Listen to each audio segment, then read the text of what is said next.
Olá, pessoal, passando por aqui para tratar de mais um drop.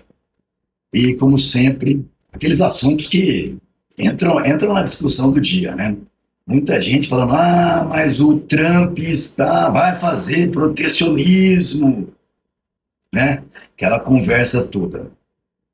Então, eu quero trazer para vocês o que Mises explica daqueles que fazem protecionismo. Quem é que ganha e quem é que perde. É uma falácia antiga. Aqui diz ser uma tarefa legítima do governo civil proteger o produtor menos eficiente contra a competição do mais eficiente. Reclama-se por uma política dos produtores como algo distinto da política dos consumidores. As pessoas, ao mesmo tempo em que repetem bombasticamente o truísmo segundo o qual o único objetivo da produção consiste em fornecer amplas provisões para o consumo, enfatizam com maior eloquência ainda a necessidade de proteger o produtor industrioso contra o consumidor ocioso. Ora, Mises falando, hein? Produtores e consumidores são a mesma pessoa. A produção e o consumo são fases diferentes da ação. Quando fala de produtores e consumidores, a cataláxia corporifica essas diferenças para análise, mas na realidade são a mesma pessoa.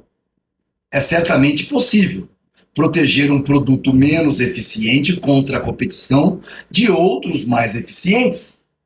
Tal privilégio concede ao privilegiado os benefícios que o mercado livre só concede a alguém que consiga atender melhor aos desejos do consumidor. Assim sendo, o privilégio é concedido às custas de uma diminuição da satisfação dos consumidores. Se apenas um produtor ou um pequeno grupo é privilegiado, seus benefícios são obtidos em detrimento das demais pessoas. Mas se todos os produtores forem privilegiados na mesma medida, todos perdem como consumidor o que ganham como produtores. Além disso, todos são prejudicados, porque se os homens mais eficientes foram impedidos de empregar seu talento naqueles setores onde possam prestar o melhor serviço ao consumidor, a produção diminui. Assim, nos países industrializados da Europa, os protecionistas se apressam em proclamar que as tarifas sobre produtos agrícolas prejudicam exclusivamente os interesses dos agricultores dos países onde a agricultura é a atividade predominante e os interesses, claro, dos comerciantes de cereais do seu próprio país. Sem dúvida, esses interesses são prejudicados, mas também é certo que os consumidores do país que adota as tarifas também são prejudicados, pois terão de pagar maiores preços por suas comidas. O protecionista retruca dizendo que isso, evidentemente, não é um ônus e acrescenta: a quantia adicional paga pelo consumidor doméstico aumenta a renda dos agricultores e o seu poder de compra. Estes gastarão todo o excedente comprando mais produtos fabricados pelos setores não agrícolas da produção, quer dizer, da população. Tal paralogismo pode ser facilmente refutado. Essa mentira que esses agricultores estão falando para terem a política protecionista pode ser facilmente refutado. De que maneira?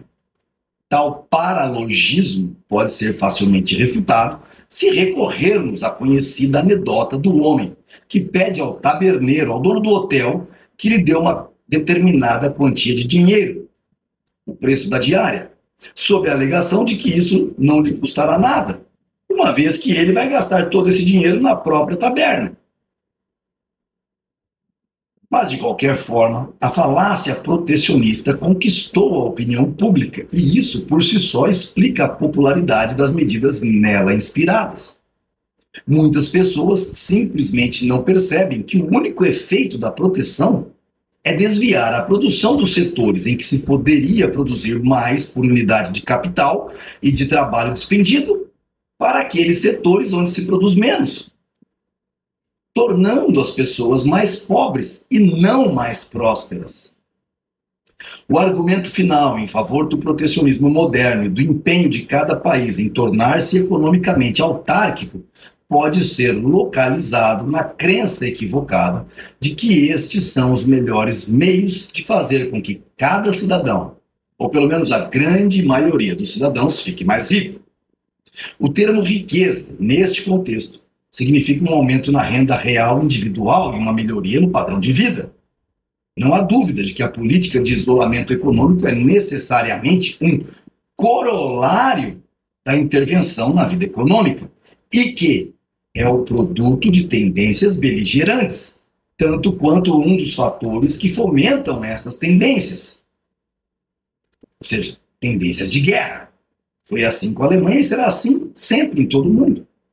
Não persiste o fato de que não teria sido possível vender aos eleitores a ideia, mas persiste o fato de que não teria sido possível vender aos eleitores a ideia do protecionismo se não tivesse sido possível convencê-los de que a proteção não só não prejudica o seu padrão de vida, mas aumenta-o consideravelmente, o que é uma grande mentira.